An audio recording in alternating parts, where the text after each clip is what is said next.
Go to the website education.ti.com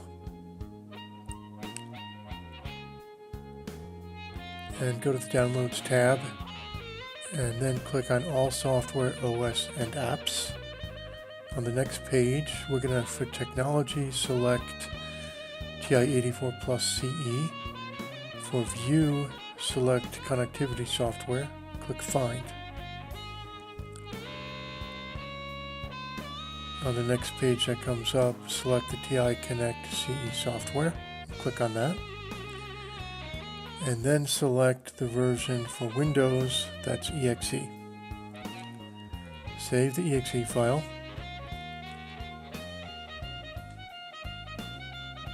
And open up the EXE file.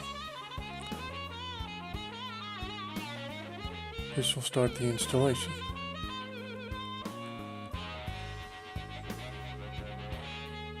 Click on Next.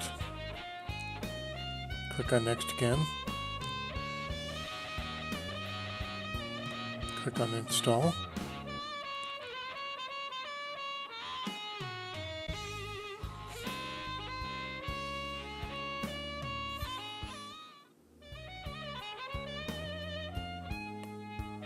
Open TI Connect using the desktop icon. And there you go.